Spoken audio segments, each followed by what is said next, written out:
En momentos que muchas familias se encuentran en crisis debidas a que están amenazadas sistemáticamente por modelos contrarios al modelo original del matrimonio, al modelo original establecido por Dios para la familia, los cristianos debemos de fortalecer la responsabilidad que Dios nos asignó como grupo familiar. Formar a cada integrante en un cristiano genuino. Por lo cual, el tema de este día es haciendo misiones en la familia. Esa es una manera en la cual nosotros podemos fortalecer a nuestra familia para que podamos estar cumpliendo y manteniéndonos de acuerdo al plan original de Dios para la familia. Vamos a considerar entonces 3 principios sobre las misiones en la familia. Y el primer principio es la misión de Dios para la familia. Dios creó una familia con una misión en mente, con una misión en mente. Y a través de Adán y Eva y sus descendientes, Dios planeó llenar la tierra con familias que fueran portadoras de su imagen. Familias que fueran portadoras de su imagen y que a través de esto pudieran reflejar la gloria de Dios a los pueblos de ese tiempo. Y por supuesto a los pueblos que existimos actualmente. Veamos qué dice Génesis capítulo 1, versículos 27 y 28. Y creó Dios al hombre a su imagen. A imagen de Dios los creó. Varón y hembra los creó. Y los bendijo Dios y les dijo, fructificaos, multiplicaos, llenad la tierra y sojuzgadla.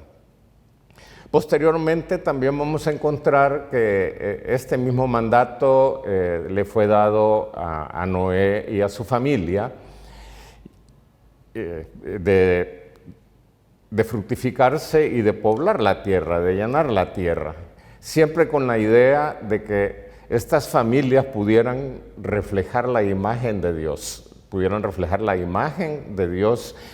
a los pueblos que eran parte de su gente y a los pueblos a los alrededores del pueblo donde ellos estaban. Después de la dispersión dada en la Torre de Babel, también Dios dio inicio a través de Abraham lo que se convertiría más tarde en un pacto generacional, o sea, un pacto que debería de irse cumpliendo generación tras generación. Dios prometió bendecir a los pueblos de la tierra a través de Abraham y de su descendencia. Por eso decimos que es generacional. Leamos entonces en Génesis capítulo 12, versículo 3, y dice, y serán benditas en ti todas las familias de la tierra.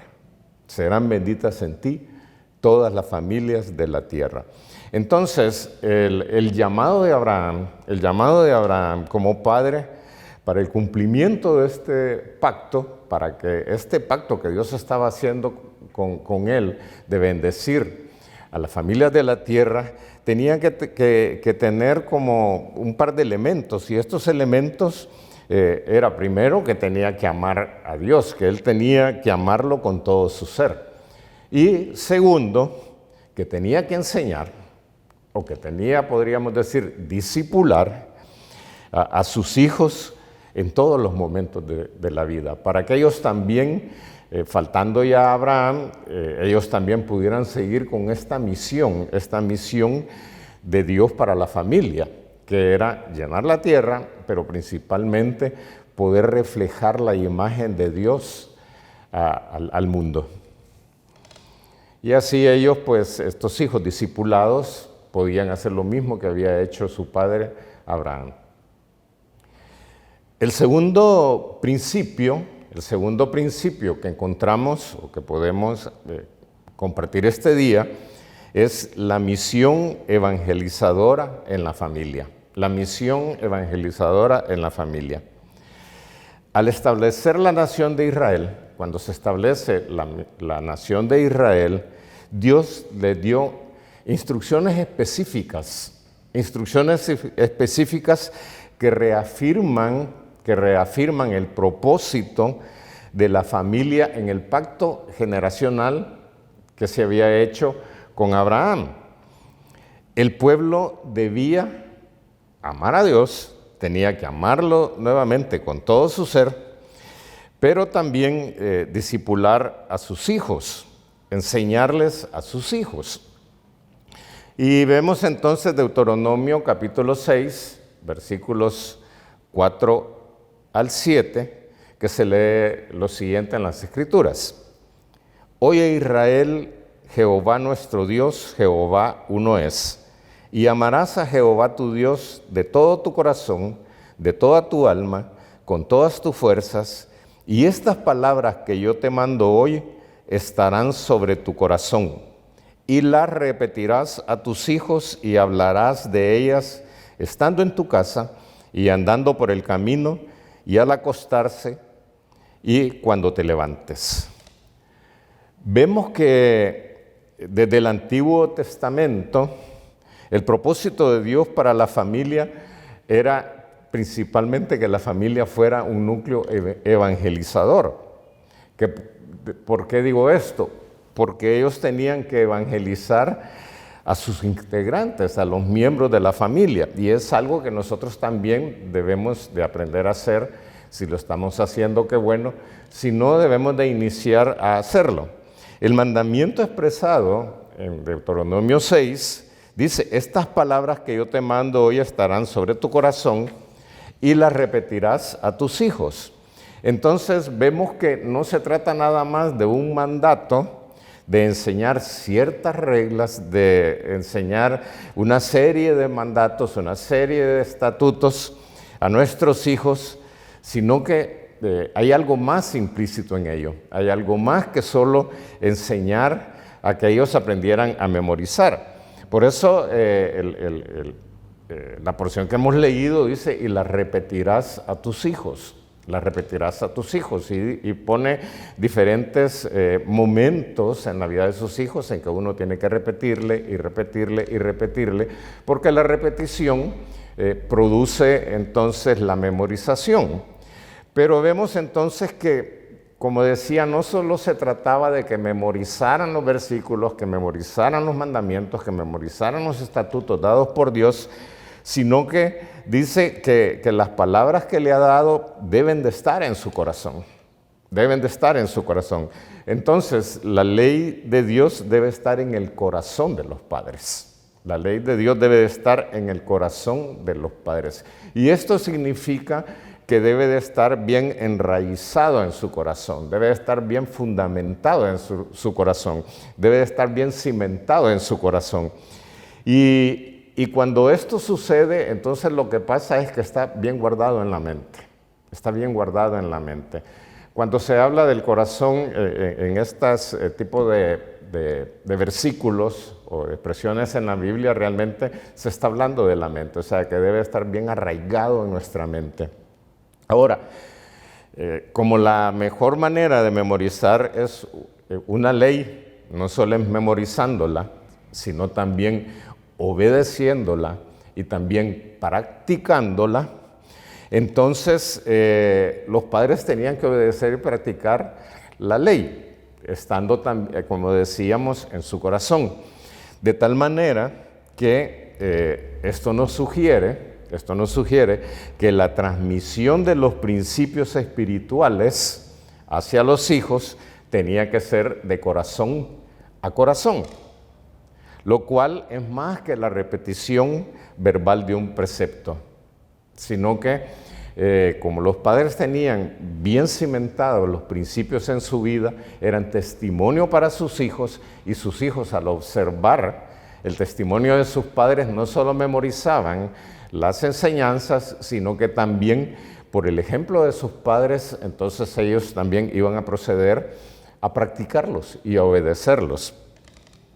La familia entonces es la principal responsable de la educación cristiana de los hijos.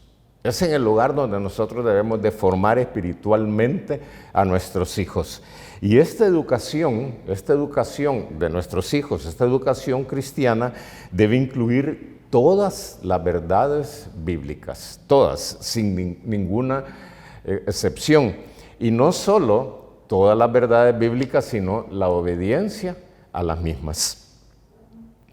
Podemos basarnos también en la segunda carta a Timoteo, en el capítulo 3, versículo 15, que dice: y que desde la niñez has sabido las sagradas escrituras, las cuales te pueden hacer sabio para la salvación por la fe que es en Cristo Jesús.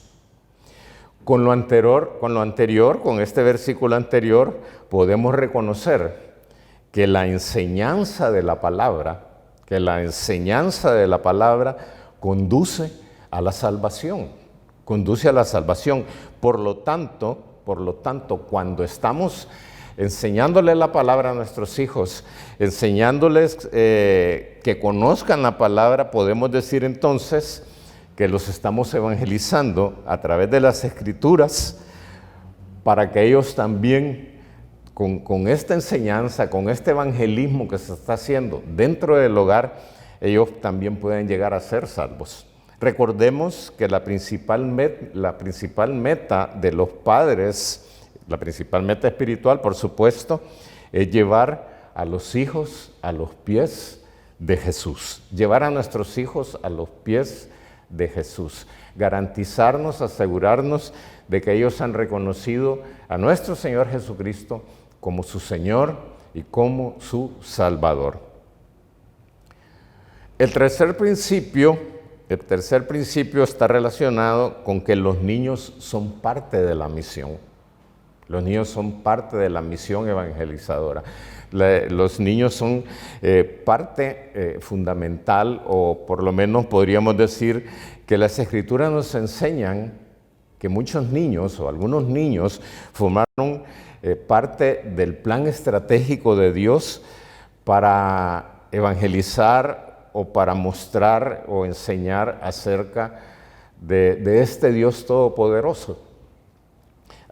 Podemos ver algunos ejemplos acerca de ello, como Miriam, la hermana de Moisés, cuidó de su hermano cuando su hermano fue puesto en una cesta en el río, y ella lo fue vigilando para que sobreviviera, y cuando la hija de Faraón lo encuentra, ella se acerca y le dice que le puede conseguir una nodriza, que le puede conseguir alguien que le ayude a la crianza de este niño. Y por supuesto a quien lleves a la mamá de Moisés. Pero vemos entonces cómo esta niña en ese cuidado que tuvo, en ese recorrido de Moisés en la cesta, lo que estaba haciendo era proteger al futuro líder de Israel, a este hombre que Dios lo iba a utilizar para sacar de la esclavitud al pueblo de Israel de Egipto. Entonces vemos la participación de una niña en la misión de Dios, que cada uno de los creyentes debemos de seguir cumpliendo, que es evangelizar y haciendo trabajo misionero. También encontramos que Samuel, estando muy joven, oyó la voz de Dios. Y en ese tiempo dice la palabra que nadie escuchaba la voz de Dios. Sin embargo, Dios a este niño lo llamó para que llegara a ser un profeta. Entonces, y también que llegara a ser el primer juez establecido para dirigir al pueblo. También encontramos el caso de una niña, la Escritura dice una muchacha, pero realmente era una niña, que era sierva de Naamán, un sirio que tenía lepra, y ella sintió compasión por este hombre. Y este hombre era un idólatra. Sin embargo, esta niña, dándose cuenta que su captor, podríamos decirlo así, estaba padeciendo lepra, le indicó que podía ir donde el profeta, que había un profeta de Dios que podía darle indicaciones o que podía de alguna manera ayudarle a que su lepra le fuera quitada. Y conocemos la historia, ¿verdad?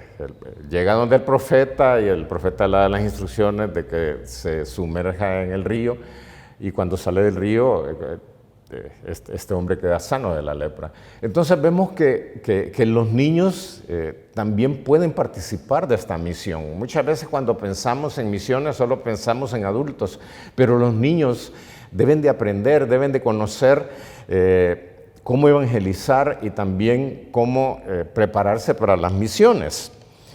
Al igual que en los tiempos bíblicos, estos ejemplos que hemos dado y podemos encontrar otros, Dios sigue utilizando a los niños hoy.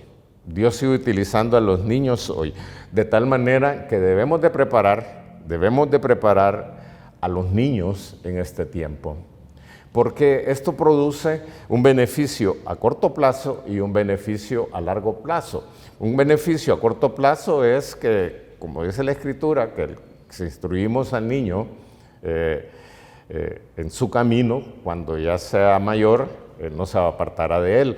Pero también cuando es niño y nosotros le guiamos, este niño aprende a amar a sus padres, a obedecer a sus padres, a obedecer a Dios, a conocer a Dios. Entonces, cuando las familias se involucran, los adultos y los niños, en la parte de las misiones, podemos ver que estos pequeños niños que empiezan a tener conciencia de la misión, que empiezan a tener conciencia que hay muchas personas que no conocen a Cristo y que deben de conocerlo. Estos niños empiezan entonces a no solo a memorizar versículos, sino también a entender la necesidad de las misiones. Y estos niños en algún momento se van a convertir en jóvenes adultos. Y siendo jóvenes adultos ya estarán preparados para la obra de evangelista o para las misiones. No digo que todos serán misioneros, pero sí todos van a tener que cumplir la obra evangelista.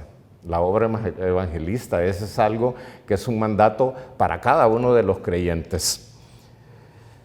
Como conclusión, entonces, podemos decir que llegar a las naciones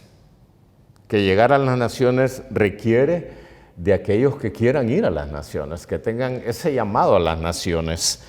Y nosotros tenemos que orar para que muchas familias digan sí a la misión, para que muchas familias digan sí a las misiones. Porque normalmente un misionero, cuando ya tiene familia, se va la familia completa hacia las misiones. Pero por cada misionero que se va, se necesitan muchas familias, decenas de familias que lo envíen. ¿Y qué quiere decir esto? Veamos qué dice Romanos capítulo 10, versículos 14 y 15. ¿Cómo pues invocarán a aquel en el cual no han creído? ¿Y cómo creerán en aquel a quien no han oído?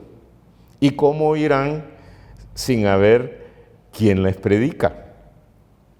Vemos que se necesita que alguien vaya. Y también está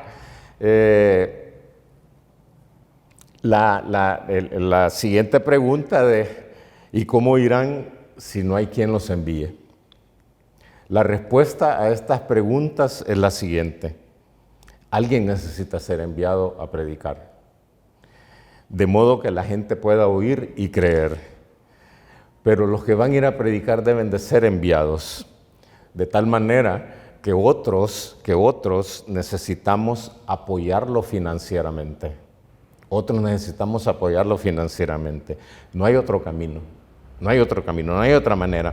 Así que vemos que la familia debe de empezar a evangelizar y a hacer misiones dentro del hogar, Y recordemos lo siguiente: misiones somos todos. Que el Señor les bendiga.